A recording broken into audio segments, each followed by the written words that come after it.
Hello and welcome to Mentality Meets, conversations that explore mental health stories and strategies to help leaders like you change the culture of mental health in your workplace. I'm Peter Larkham, I'm a mental health instructor and expert and your host for today. Now today we're talking with Finlay Games, a proud transgender gay man in recovery. He's a YouTuber, blogger, speaker and mentor. He's also the author of Top to Bottom, a memoir and personal guide through phalloplasty. Finlay's passion for creating honest content and inspiring others to be their authentic selves began back in 2011 via YouTube and his blogging. He now writes and speaks about transgender experiences, recovery from addiction, and mental ill health. So this year, Mentality Meets is part of a new mental health initiative called Mindshift Forum 2021. And the idea is to put into practice mental health habits and attitudes. Finlay expresses the importance of talking about gender, sexuality, and the positive impact of acceptance. And Mindshift Forum is all about walking the talk of mental health to help us live a better 2021. So this month's challenge is to give your time, your money, and your encouragement for the benefit of others. Support your friend's business, buy local goods from your community, volunteer with an independent organization near you. For as C.S. Lewis said, true humility is not thinking less of yourself, it's thinking of yourself less. So if you want to get access to the monthly challenge emails, as well as the live Mentality Meet sessions and the Peter Larkham live sessions, then you can sign up from my website. It's all completely free. Just go to peterlarkham.com and sign up. For all those watching on YouTube, like this video, leave a comment and hit the subscribe button to get all the latest content to help you with your mental health journey. Let us know in the comments below what you want to hear about in the future and share with your friends and your family. You can also check out all that we've got on offer at peterlarkham.com. Now, let's not wait any longer. Here's my conversation with Finlay Games as we talk openly and honestly about sexuality, gender, and the transition process. So welcome to Mentality Meet. So here we are. What month are we in? We're in June of 2021. We're still in lockdown, and it's Pride Month. And so I've been trying to figure out, how do I, as a white, straight male, talk about anything in relation to Pride without it feeling, slightly staged and slightly awkward. So I wanted to find someone who I can trust and engage with and ask all the questions that I don't know how to ask, who has the ability to answer honestly, openly. And I found a fantastic person called Finlay. And so Finlay, I just want to take a moment and I want to ask you just to introduce yourself. Why am I here? Yeah, hi, I'm Finlay Games. I am a writer, speaker and coach. I predominantly work on YouTube. I create videos around LGBT topics, mental health, being transgender, and I very much work to raise awareness of issues around being trans, LGBT life and mental health. And I'm here today because I am really good at answering questions. I really like questions because I think for me it's really important, because lots of people don't understand about transgender people. We are put in with the rest of the LGBT community, where we of course belong, but we do have different needs and different lives. And I think people really need to understand who we are. And so I'm very open for questions so that people can get to know who we are as people. No, brilliant. And so just to put a little bit of health warning out there. So with Mentality Meets, we talk all things mental health, the good, the bad, and the ugly. Because this is a live session, we have no idea where this conversation is going to take us. And I already know that I want to ask the awkward questions, the questions that you never feel able to ask someone.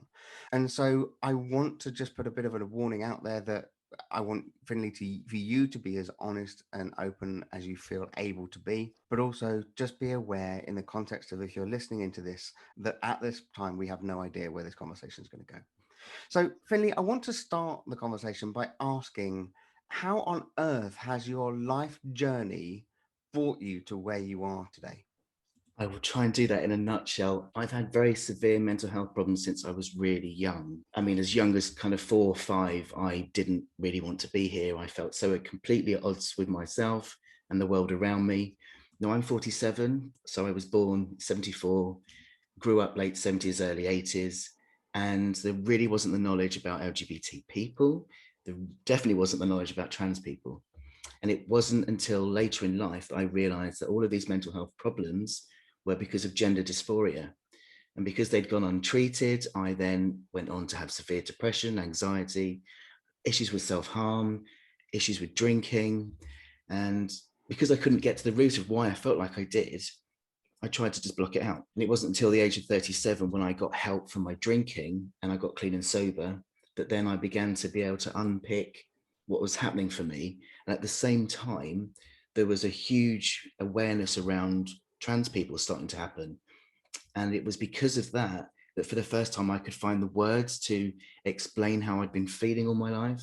Because, there's a saying, isn't there, that you can't be it unless you can see it. And because there wasn't the information, I couldn't see myself. So suddenly connecting with trans people, I was suddenly aware that I related to their stories and I was transgender. So in 2010, just a year sober, I came out as trans, which is the most terrifying thing in the world, to tell people a different name, to ask you different pronouns, having to come out to my parents, who were incredibly supportive. And then I began my gender transition, which has taken 8 years from start to finish. You often see on the media that trans people are kind of in this conveyor belt where we come out as trans, we come through the conveyor belt, ping, we're done in 5 seconds. It takes a lot of time to go through gender transition, and it's incredibly grueling. But the process of my body aligning with who I am has meant that I've been able to engage with my mental health challenges and begin to do that healing. I mean, years ago, I just didn't think my life would ever amount to anything. I didn't even really want it to, because life was just miserable. But now, through going through gender transition, I've gone back to university, I've got myself a degree, I run my own small business, I've met somebody and we're engaged to be married. My life is so incredibly different because of this process of going through gender transition. I mean, outwardly, of course, there's a huge change compared to how I used to look, but actually it's the internal changes that are the most profound. To be the person I am today, it's just incredible. I meet people from my past who thought I'd either be dead or in prison by this age. And, it's a different story because of that. Because one thing which I've been trying to figure out, Finlay, and again, welcome to the awkwardness of this conversation for me, having struggled with your mental health before, Mm. do you feel like having changed your identity now to who you are, that you've actually come to a place of understanding who you are, the reality of that is now more prevalent for you and you can kind of see it, which has actually had a positive impact on your mental health? And now what I'm trying to say in this is there a cure in the context of sexuality and transgender when somebody is at odds with their sexuality and their sex in the context of their mental health, going through a process like this, and coming to terms with who they are actually brings a huge amount of healing? Would you say that that's fair?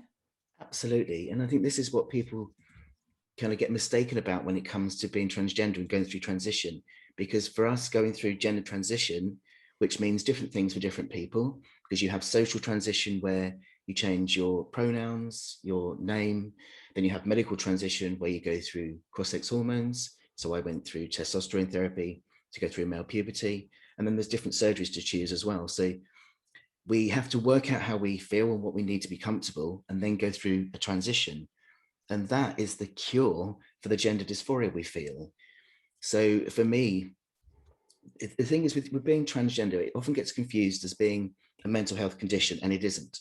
Gender dysphoria is incredibly distressing. When your gender is different than your sex presentation, that's incredibly painful. And so understandably, when it goes undiagnosed, as it did with me for so many years, you develop lots of other extra problems alongside: depression, anxiety, addiction. These are all really, really common. But actually being trans in itself doesn't have to cause all these mental health problems if we're given the treatment we need early enough. And if, of course, society accepts us and gives us equal rights, because that feeds into poor mental health as well. So yes, for me, with all of these mental health problems I had, I've been diagnosed with all sorts of things over the years because of it being missed I was transgender. So in going through transition, I've now been able to manage my anxiety much better. Because the trouble is, when you're trying to just manage living on a daily basis in a body that doesn't feel like yours, and people are relating to you in a way that's not right, then it's exhausting. You haven't got the space to do anything else. But now that I'm more comfortable with myself, I've got all this space to work on my mental health. And now all of that isn't going to go overnight, because I've got 30 odd years of poor mental health to undo. But the fact that I want to now engage, because I want to live, I want to have a life where I didn't before. So absolutely, yes, going through transition, coming out is definitely a cure for that feeling at odds with ourselves. And this is why it's never elective surgery, as it's often called. It's necessary life-saving treatment. So there's so many kind of questions that are pinging off my head as we go through this. Now, from a mental health first aid and mental health training perspective, the hardest question that we talk about is the suicide question, and Yeah. being direct and all of that. Is it right to then say, do you think you might be, because Yeah. according to the statistic on the suicide question, you're not going to put the thought in their head if it's not in their head, and the answer will be no, don't be ridiculous. Yeah. But the awkwardness of actually even asking if someone is thinking about kind of gender or sexuality or things like that, the fear is that that could then break your relationship for the rest of your life. And actually, this is a close friend that I don't want to break that relationship with. But there's also a question of, well, hang on, is it still a positive thing to do? Because it may be exactly what they're struggling with. I wish someone had said to me, do you think all of this could be about your gender?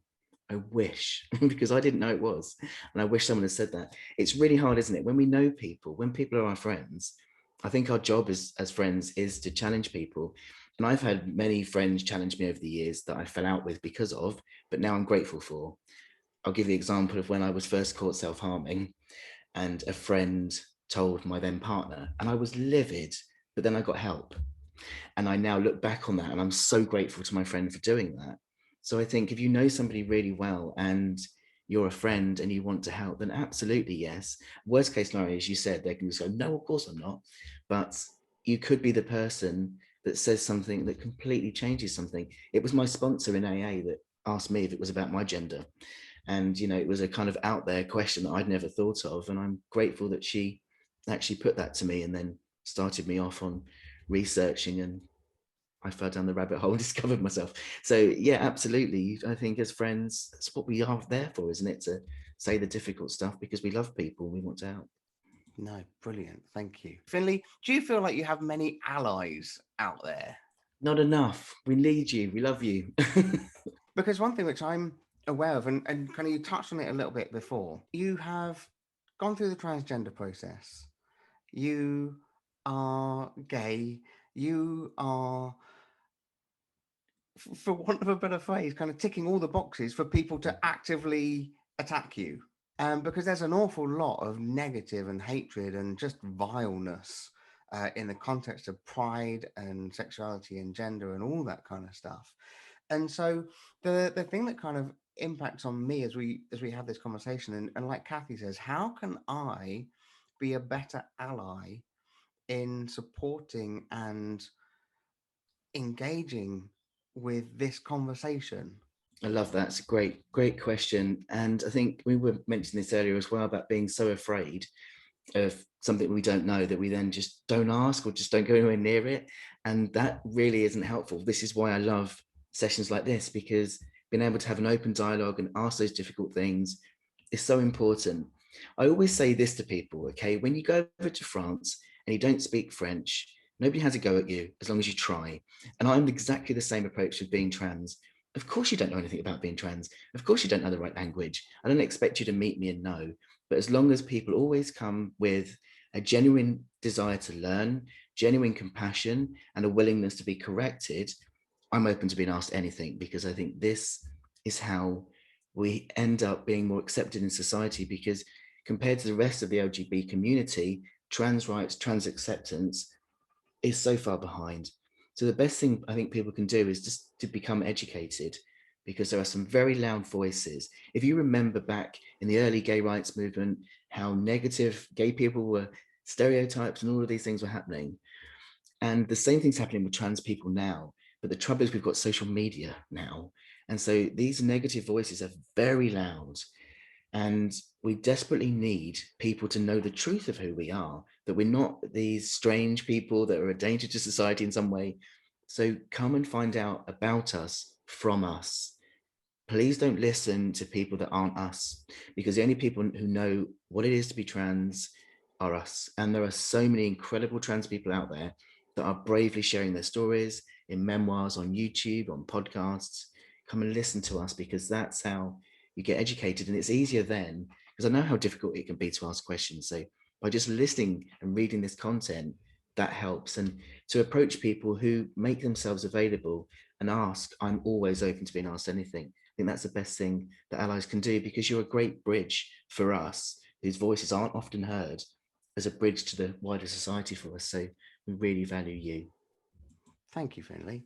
Now that we understand that mental health is kind of all encompassing, and being able to say, look, trans and sexuality is going to have an impact on people's mental health, especially as they're trying to understand it, you know? And I think that's quite key for me because you were saying kind of from the age of 37 to where you are now at 47, kind of that's been your transition process. It's the previous 37 years that I'm a little bit intrigued about. And because you were saying kind of from the age of 5, you're struggling with your mental health and you knew that there were elements going on and kind of that identity. And one of the key things I talk about in mental health trainings is know who you are. Mm. And actually, a lot of people don't know who they are. They know what they do because that's how we talk. Hey, Finley, what do you do? Oh, I Yeah. do this. It's not, hey, Finley, who are you? And there's something about your core identity that shifted between the age of 37, 47 and that time period. And Mm.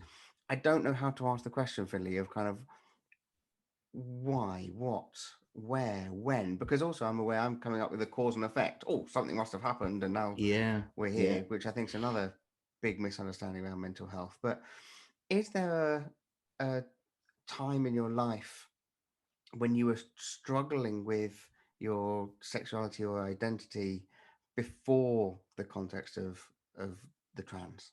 Yeah, absolutely. I mean, I think a lot of people's question is, how can you get to the age of 37 and not know you're male?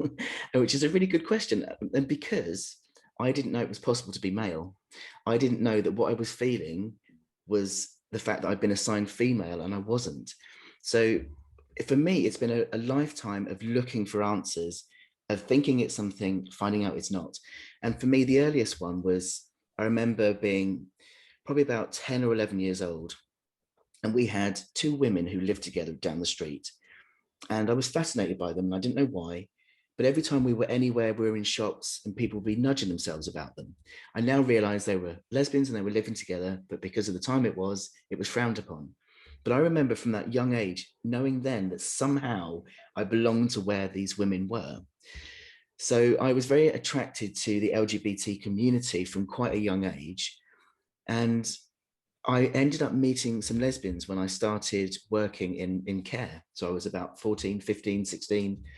And I related to these lesbians because they were very masculine appearing.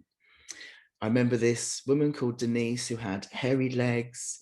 She just looked like a man. And I was shocked when I found out she was a woman. And so I was really relating to this. So I thought I must be a lesbian.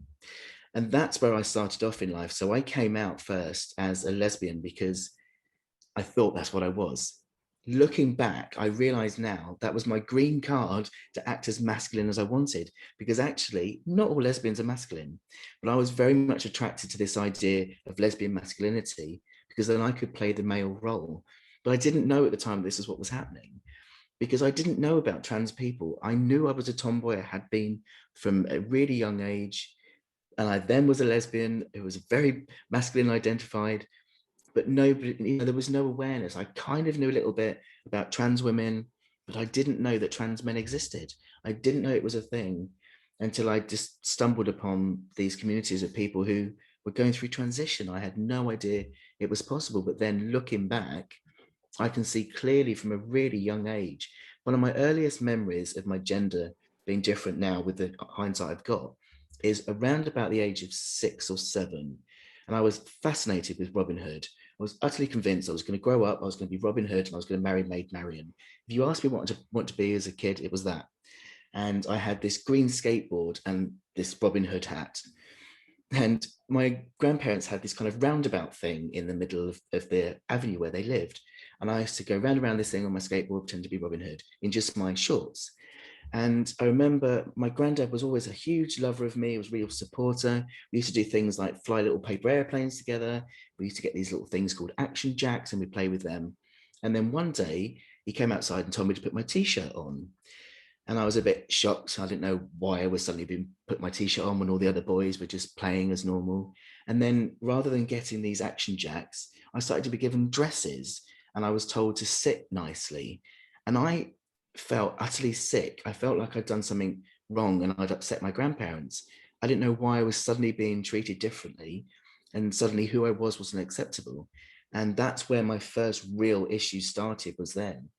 Now I realized I was starting to grow into a young woman and they wanted to help with that and kind of steer me away from being a tomboy, I think. So that's my earliest memory of being different.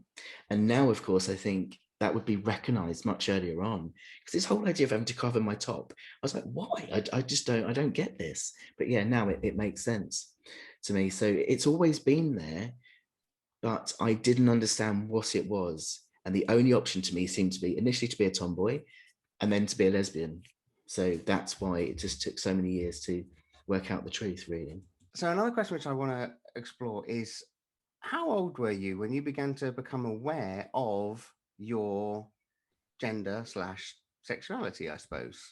Finley, I have three boys, 8 years old, 5 years old, 3 years old.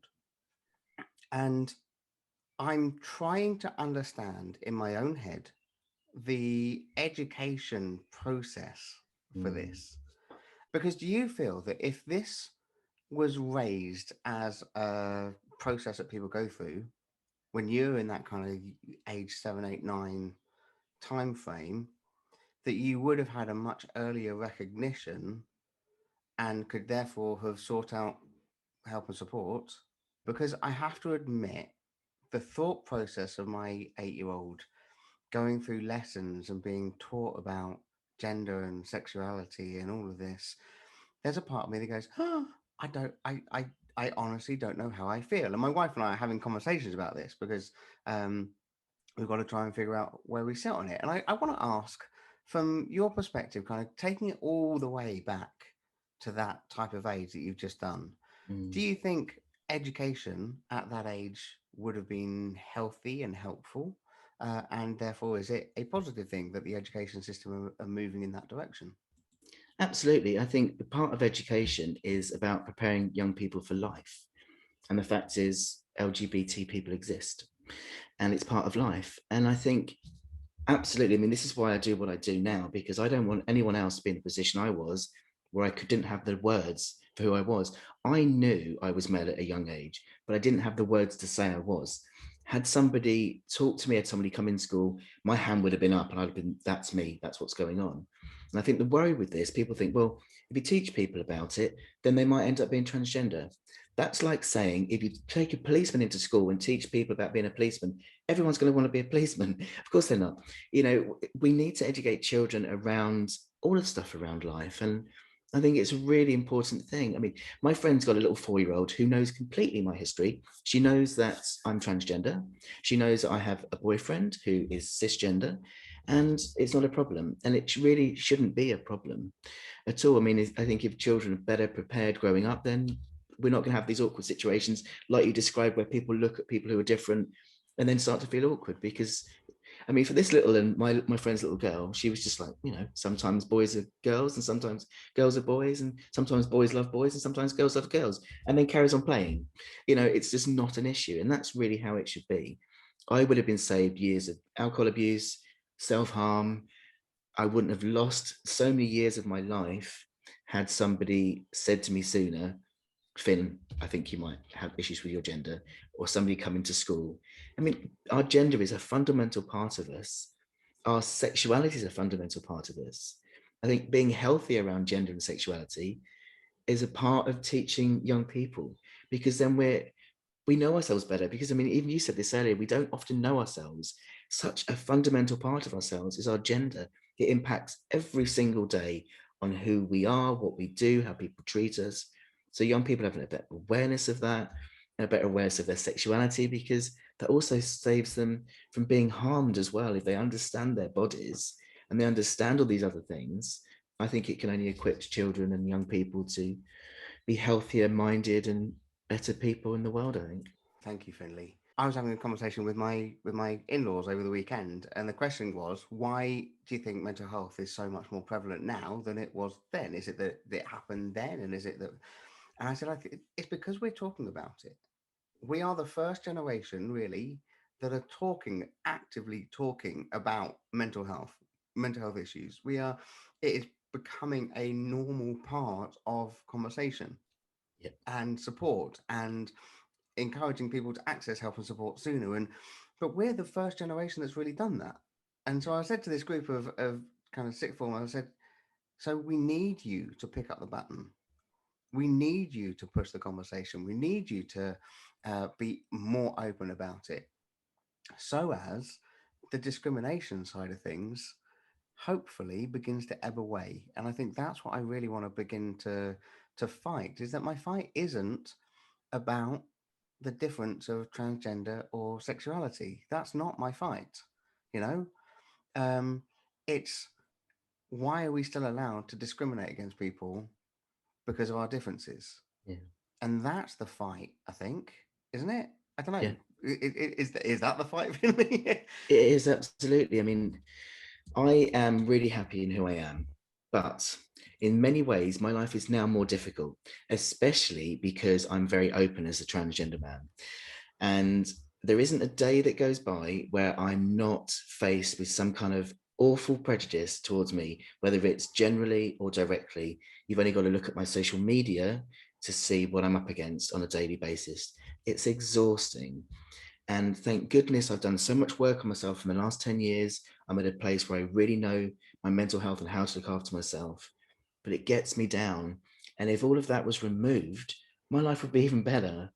It's soul destroying. And even though I'm in a very privileged position that I'm fully transitioned, I'm read correctly as the man I am on a daily basis, I could disappear if I wanted to, but I don't, because anytime anyone in my community is discriminated against, it discriminates against me as well and hurts me. So I carry on being visible for that reason, because why I struggle every day to understand why people really want to go out of their way to make my life difficult, to make trans people's lives difficult and painful, when it's been painful enough, to go through all of these years of this huge agony and not knowing who I was, then the pain of transition, because it's so difficult both physically and mentally to go through transition, and now to have to deal every day with people who think that we're some kind of threat. It's just exhausting. Hmm. And so, yes, for me, this is why I stay visible, because even if I'm not, I'm affected. So for me, I'd rather be visible, be a voice, because then it's me empowering myself, because you can't say anything about me that I'm not going to then say something different about. So yeah, it's really hard, and it needs to stop, because then everybody's mental health would improve. We all just want to we're all the same, aren't we? Every single one of us just wants to be happy, safe, comfortable in our own skin. We are no different. Every single human being wants exactly the same thing. Who cares if our gender is different, if our sexuality is different, if our bodies are different?